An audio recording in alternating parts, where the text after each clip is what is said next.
All right, welcome back to the homestead. You guys, it has been a while, but look what I come home to. Say hi, guys. Hello. He's just so fun. So our tomatoes are exploding.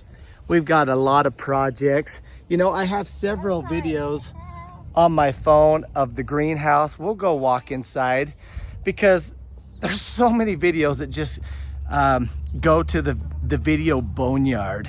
They just never come to fruition. By the way, the biggest motivation I have is your comments. So I got some comments today and it really kind of kicked me in the butt. It said, Nate, get out and make a video. So I think it's time to make another video where I'm going to be discussing a little bit of Ezra's Eagle. And also I want to delve into some of the scriptural warnings we have been given, specifically in the Book of Mormon in Ether chapter 8. Now, I know, oh, it's one of those Mormons. No, you guys, I want to emphasize right off the bat, there are two different sides of things, but it's not rather you're one denomination or the next, or if you're a Republican or a Democrat. It's none of that. The two sides we're talking about are good and evil. And if you haven't figured out that we're in a spiritual battle, then figure it out, okay? Because things are getting intense. We are at this moment at a time when so many people are asleep. Even more people asleep than just a few months ago, and definitely more than a year ago. A year ago, at least, you know, a good chunk of Americans were agitated. And, oh my word, you know, they thought things were dire, which kind of is good. I think that scriptural warnings are pretty blatant because we are slow to wake up and we are definitely even slower to remember. And so I think that that was good. But now, you know, we've had an election and everything seems to be going well and we don't have any dramatic headlines. And so everyone just seems to be asleep. And I think that we are exactly at the wrong time to go asleep. I just watched a video on Redacted. And I'm going to post it in the first comments below. But it's maybe one of the most chilling videos I have ever seen. And it hit me. It was a spiritual hit, baby. You know, some people's like, oh, you're so negative. You know, no. Like in scripture, we are literally told to teach each other the doctrines of the kingdom. We're supposed to teach each other in word, in theory, in doctrine, in principality. Like think about that. If we're supposed to teach each other theories, hey guys, I think something's up. Like we're supposed to do that. Like the scripture goes on and says, you're supposed to even teach people about the perplexities of nations. Like that's not being negative. That's being scriptural. We are supposed to have our eyes open and to be watching. So, you know, if that seems negative, you got to get over it. A favorite quote on the homestead, it might be my number one prep quote, comes from Ezra Taft Benson, who served as Secretary of Agriculture in the U.S. government and also was the leader of the Church of Jesus Christ of Latter-day Saints as their president, our president for a while. I'm a member of that church. And he gave a talk, Prepare the Day for Tribulations, and he said that if you basically aren't prep-minded, if you are not having an attitude of preparation, you are either unacquainted with the scriptures or you don't believe them. So I, quite frankly, am over the, you're so negative, just focus on the positive, you know, because I'm sorry, guys, that is false doctrine. A prophecy that remains to be completely fulfilled is the one that says, all is well in Zion. Zion prospereth. And, you know, we tend to just overlook all that's going on. So I'm going to get into this video from Redacted where the guy on that show, not Redacted, actually it's a different guy. The interviewer is breaking down an interview between Patrick Byrne and Alex Jones, and they're talking about the 2020 election fraud. Now, 2020, what are you talking about? That's old news. That's fake news, you know? Okay, well, is it fake news? So in there basically now is data that's being gathered and is coming out where it's talking about 72 different nations who have been using Smartmatic voter electronic systems, and that those countries who've been using those systems have had infiltration in their elections. I know this is so 2020, guys, and we don't talk about that, you know? Well, the reason we do talk about it, because if that's true, and if that same technology was used, which it was in America, and if it did actually have sway of elections, which did, this is not a right or left thing, guys. Free and fair elections, not just nationally, but globally, is paramount. So that's why I'm getting into Ether 8. There's a great prophecy that warns the Latter-day Gentiles, which is us, America, baby, that there are going to be secret combinations, so secret works of darkness. These secret works will have one goal in mind, and it's the overthrow of freedoms of all lands. And by the way, its founder is not the founder of some political party, one or the other. The founder is the devil.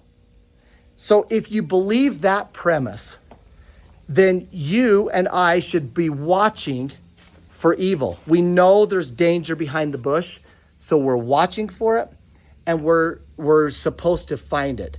Because the prophecy in Ether 8 says that you shall not let these secret works of darkness get above you.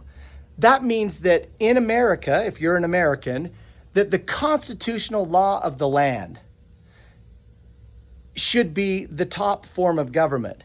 But if you let secret works of darkness, secret combinations, the deep state get above you, that you are in a bad situation, and the prophecy continues to say that that nation will be destroyed.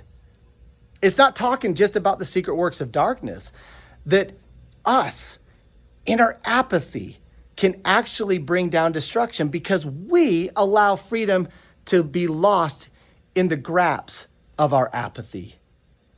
You guys, we have got to wake up. If it's true that elections have been compromised in America and around the globe, then that is freedom being lost. So the land of America, the greatest country in world existence, was covenanted by George Washington and set up as a land of liberty. So if you are in this land, then you should serve God and have liberty. And so if you're in this land and you're not serving God, and if you have allowed liberty to be usurped, not just by elections, but by other means, if your ability to have liberty and freedom of choice in America is gone, then America comes under condemnation. And the warning in that scripture is that we will be destroyed or we will be swept off if we allow darkness to get above us. If you carefully read that scripture, it's not a casual thing to be asleep and allow the founding fathers and the founding patriots who gave us this great country to allow their works and their efforts to be subservient to modern day evil. That's on us. We have accountability and we will have consequences. I mean, it's another warning comes from a proclamation to the world on the family given by the Church of Jesus Christ of Latter-day Saints. Like, I think it was all the way back in 95. And it is talking about the doctrine of the family, which it seems like everyone wants to tiptoe around it. Well, there's exceptions. Well, you got to, no, okay. I love all people, everyone. I love everyone, okay? But marriage is between a man and a woman. Children should be reared in families with a husband and a wife, a mom and a dad. And the proclamation goes on, and some people think that's a hate document. I'm like, no, I get it. Life gets complicated and things happen. I mean, things happen to my family. Life gets tough. But those standards are so important because they're biblical. The Judeo-Christian biblical values that God has given to his people from the Bible times and on forward is God's way of saying, hey, here's a commandment, if you will. All these commandments are given that you may know how to be happy and how you can act before me. And so if we listen to them, then we're under divine protection. And as the proclamation to the family says, those who don't follow this these principles of God's values will bring upon them the judgments foretold by ancient and modern prophets. You guys, there's no exception to it. So anyway, but I do want to talk about Ezra's Eagle because, a lot of people were looking for that prophecy to be fulfilled, and rightfully so. A gentleman named Michael Rush was the first one that came up with the theory that this scripture in the apocrypha has an American context.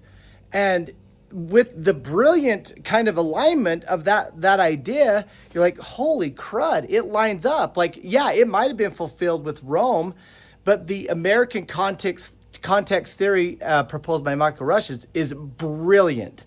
And you'll have to go watch some of my other Ezra Eagle videos as well as Michael Rush's videos, because he's the big brain on it. But so 95% of that theory, of that scripture, has been fulfilled. And then at the very last moment, me and some others were looking for the short feathers in the prophecy, the shortened reign of the American leaders, meaning Biden and Trump, that something was going to happen.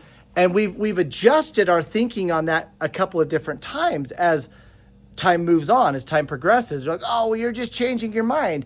You're just adjusting the prophecy. No, we're not adjusting the prophecy. We're adjusting our little human brains on how that prophecy might be fulfilled. There's a scripture that talks about when the words of Isaiah are fulfilled, then you shall know their meaning. And I'm like, well, that's stupid. But it's not. It's kind of how God works. He actually doesn't spell out everything to us in micromanaging ways for a reason. The scriptures give us the warning, and I think they give us that general warning and that general prophecy, but it can't spell everything out all the time, because I think that would take away agency. But what the Ezra Eagle prophecy does, in my opinion, is it gives us a sense of a timeline, the timeline of the tribulations, the 7 years, the Antichrist, the servant, when things are going to fall apart, Daniel 11, Daniel 7, Ezekiel, Jeremiah, book of Revelation. And so to me, that prophecy is extremely important for what it does. And so I was in a little bit of a tit for tat with AI about what I thought the fulfillment of that prophecy would be, that Biden's short feather would be out shorter than Trump's. And so I was waiting for Trump was a short feather because of 2020. Biden was an even shorter feather because the elites pushed him out of the running. He secured the Democratic nomination, and he wasn't the Democrats' nominee. Kamala Harris was. Why? Because of upper powers, combinations that were above the Democrat Party, pushing their candidate out. I'm not a Democrat, but I thought that was ridiculous. And if you're a Democrat, you should have been outraged of all the people that they illegally, immorally put in place of the elected Joe Biden. They put Kamala Harris. We all should be outraged at that. It was crazy. And so Biden, in that instance, was a short feather. So as I was doing this tit for tat with AI, I'm like, well, is there any reason why Trump serving another administration, but not consecutively, does that evisciate, him being a short feather? And AI's conclusion, for what it's worth, is that no, it doesn't. And so, and I don't think it does either. I mean, Biden will still be out shorter than Trump. And if Trump gets taken out again a second time, it actually might do an underscore of the short feather nature of Donald Trump, and Biden would still be a shorter feather. I think that that's still a feasible interpretation. And I could be wrong, because I'm just a guy with a really cool greenhouse. Voila! But there's smarter brains than me on this. Michael Rush was extremely humble, because when he came out, he thought it was going to be a certain way, and he basically came out and just like, hey, I was wrong, whatever. And I actually don't think the majority of what Michael Rush said is wrong. I think we might have to adjust some of this here at the end. But his analysis is brilliant, and it is my go-to. There were so many people in the LDS sphere that was like, oh my word, he was wrong. We need to stop following these fantastical things and we got to stick to the basics. And I'm like, no, actually we need to teach each other the doctrines and theories and principles like we're told to. And Brother Rush did so in a great job, and I'm grateful. And all those people that were like throwing stones, I'm like, okay, that's just dumb. I love you still, but that's dumb. You know, there's still other interpretations that are different from what I just said, I still think could happen, that should be looked at. And by the way, if you have videos of those, put them in the comments. Like and subscribe and put them in the comments, because the algo is going to hate my message to you today. And by you liking and subscribing, that actually helps me, keeps me motivated, and makes the channel happen. Because, guys, I am who I am. I'm going to show you how I built the greenhouse. Yes, we're going to go look at the rabbit videos. Yes, but we're going to talk about these things because we're supposed to warn each other. You know, I talk about these big brains like the Michael Rush, my friend Morgan Philpott, the Pickerings, you know, these bigger brains than I am. We've all got little pieces that we're supposed to come together and help each other with. I feel like we all should not let our guard down, and we should keep in a state of readiness. Go watch the video that I'm linking down here. Even, I don't care if you're red or blue, baby. We are all in this. It's a spiritual battle, and we have got to keep our eyes open if we believe Scripture. End of story. And again, videos that you might have on Ezra's Eagle and theories you might have on Ezra's Eagle, put down below, because we haven't talked about that for a while. And I don't know what to say, because people are just like, oh, it didn't happen. Oh, my word, nothing's happening. And I'm like, I'm glad nothing's happening for the moment, because there are many preparations, temporal preparations, that I feel like I've been given inspiration to do from above, from still small whisperings. And I'm grateful to be able to do them. I'm grateful for a time to physically prepared. Spiritual preparation is the most important thing we can do, getting right with God. And temporal preparations are only second to that. And you've got to do both, rather temporal or spiritual. It is the same with God. Why would we be warned? Why have we had all these prophetic warnings from ancient and modern prophets and all of these injunctions to prepare? Why was there the 7 years of plenty and the filling of the granaries back then? And why have we been told to have food storage now if it doesn't matter? Oh, suddenly we're at 2025. Oh, it doesn't matter. Just be spiritually prepared and you're good. No, actually, if you're spiritually preparing, you're going to be led and nudged and urged and eager to do temporal preparations as well. 100%. Rather temporal or spiritual, it is the same with God. That's doctrine. So, all right, guys, like and subscribe. Please help me out. And by the way, I have an editor working on my series on the manor. So we're going to do the before, during, and after construction videos of the 1871 Pioneer House. And if you guys make that a success and share it, we're going to redo the construction videos of the greenhouse. But for now, you can go to playlist greenhouse construction or playlist greenhouse growing updates. So more things coming, including the pump house. I might be putting a bison pump on my well I just drilled, and we might be hooking a windmill up to it. We've got some really cool things. And, sorry, last little update. I've been thinking about ways to make a Wallapini in a much more affordable, feasible manner. Not everyone has to have a greenhouse or a Wallapini like this one. But some people want one, but this one's, you know, it's a little grand. I get it. And so if I can think of ways to make it more economic and if it's helpful, glad to do it, baby. See you next video.